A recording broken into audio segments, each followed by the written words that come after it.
I want to show you how I made this tapestry paper background that I used on this card. So I've got a piece of Very Vanilla that I stamped with the en français background stamp using soft suede classic ink. And the first thing I'm going to do is add some shimmer paint using the faux pearl technique. And so I've got this wadded up piece of plastic wrap and a little bit of shimmer paint. I'm using the champagne shimmer paint this time. You can also use the white, the frost white. I like them both. The champagne is it's got a little more shimmer to it, a little more bling. So I like that look on this project. So you want to kind of blot off quite a bit of the shimmer paint. You don't want it in big blotches. You want to just get little spots of your shimmer paint on here. And this is going to give it a really pretty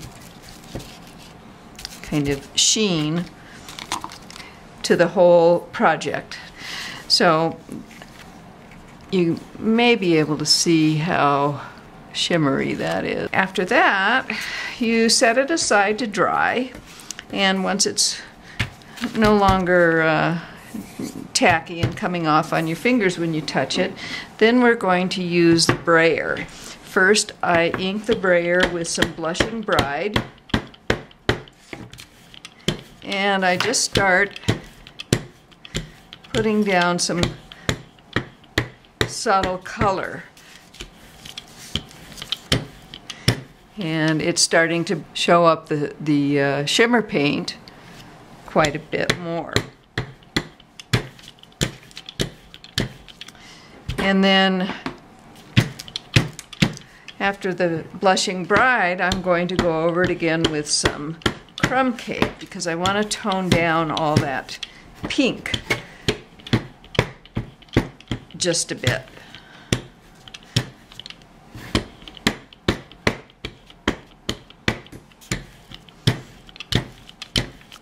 That's getting nice and rich.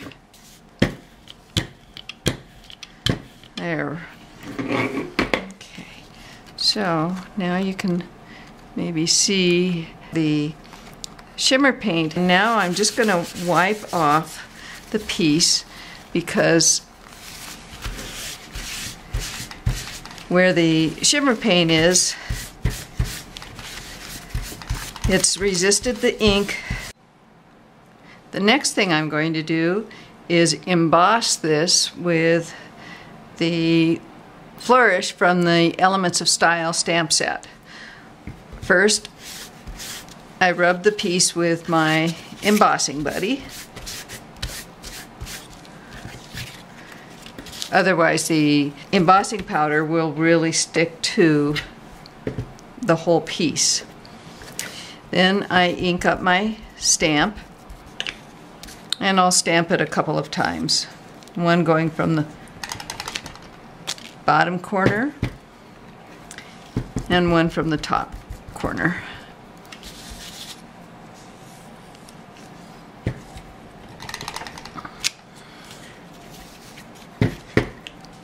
Next, I cover it with clear embossing powder.